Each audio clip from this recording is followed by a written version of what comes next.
एक समय की बात है। पहाड़ों के पास बसे एक छोटे से गांव में मोहन नाम का लकड़हारा रहता था। उसका घर बहुत पुराना था और परिवार में उसकी पत्नी और दो छोटे बच्चे थे। गरीबी के कारण उनके घर में कई बार खाना भी पूरा नहीं बन पाता था। मोहन, तुम इतनी मेहनत करते हो, तुम जंगल जाते हो, इतनी मेहनत से लकड़ियां काटते हो, फिर भी तुम्हारी कमाई इतनी कम होती है कि हम अपने बच्चों का पेट भी नहीं भर पाते। मोहन, क्या हमारे साथ ऐसा ही होगा? हम ऐसे ही परेशान रहेंगे? मोहन, कब हमारे दिन अच्छे होंगे? हरी सीमा, तू क्यों परेशान होती है? तू देखना, एक दिन हमारे भी अच्छे दिन आएंगे। हम भी भरपेट खाना अपने बच्चों को खिलाएंगे। तुम फिक्र मत करो सीमा, मैं आज जंगल जाता हूँ और ज्यादा लकड़ियां काट के बाजार बेच के आता हूँ और वहां से कुछ खाने पीने की चीज लाता हूँ। मोहन बहुत मेहनती था। रोज सुबह सूरज उगने से पहले जंगल पहुंच जाता, लकड़ियां काटता और उन्हें बाजार में बेचकर आटा दाल लाता। एक दिन मोहन जंगल में हमेशा से ज्यादा दूर तक चला गया। वहां पेड़ बेहद ऊंचे और घने थे। अचानक उसकी नजर एक बहुत ही शानदार, चमकदार से पेड़ पर पड़ी। उसकी पत्तियां धूप में चांदी की तरह चमक रही थीं और उसके आसपास रंग बिरंगे पक्षी चहचहा रहे थे।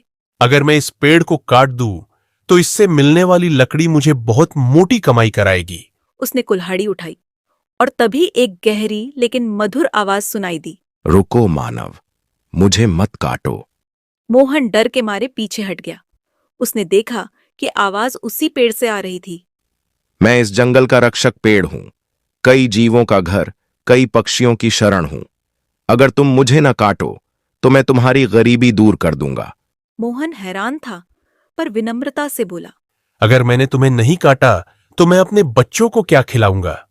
तुम मेरे नीचे गिरे हुए फलों और औषधीय जड़ों को इकट्ठा कर लिया करो। उन्हें बेचने पर तुम्हें लकड़ी से ज्यादा पैसा मिलेगा। मोहन ने पेड़ की बात मान ली। उसने जड़ी बूटियां और फल उठाकर बाजार में बेचे। लोग हैरान थे। ये तो बहुत दुर्लभ औषधियां है। ये तो किसी घने जंगल में ही मिल सकती है। ये तुम्हें कहां से मिली? उस दिन मोहन को पहले से 3 गुना ज्यादा कमाई हुई। वह खुशी खुशी घर लौटा। पत्नी बोली, आज तो हमारे बच्चों की मुस्कान लौट आई। इसके बाद से रोज मोहन पेड़ के नीचे जाता और प्रकृति की देन इकट्ठा कर लाता। उसका जीवन बदलने लगा। घर सुधर गया, कपड़े अच्छे हो गए और बच्चों की पढ़ाई भी शुरू हो गई। लेकिन जंगल में सब खुश नहीं थे। एक चालाक लोमड़ी और एक लालची बंदर यह सब देख रहे थे। हमें भी अमीर बनना है, चलो इस पेड़ को काट देते हैं। रात को वे पेड़ के पास पहुंचे और काटने लगे। लेकिन जैसे ही कुल्हाड़ी पेड़ को छूती, चमक उठती और कुल्हाड़ी दूर जा गिरती। पेड़ गरजा। लोभियों, प्रकृति को नुकसान पहुंचाकर कभी फायदा नहीं होता। लोमड़ी और बंदर डरकर वहां से भाग गए। 1 साल बाद जंगल में भयंकर सूखा पड़ गया। नदियां सूख गईं, पेड़ सूखने लगे। मोहन बहुत चिंतित था। उसने पेड़ से कहा, अब क्या होगा? गांव में भूख फैल रही है। मेरी जड़ों के नीचे एक छुपा हुआ पानी का स्रोत है। तुम लोगों के लिए मैं उसे बाहर ला दूंगा। पेड़ ने अपनी जड़ों को फैलाकर एक मीठे पानी का सोता बाहर निकाल दिया। गांव के लोगों को फिर से जीवन मिला। यह सब मोहन की दया और पेड़ की कृपा है। अब मोहन सिर्फ कमाता ही नहीं था, वह पेड़ और जंगल की रक्षा भी करता था।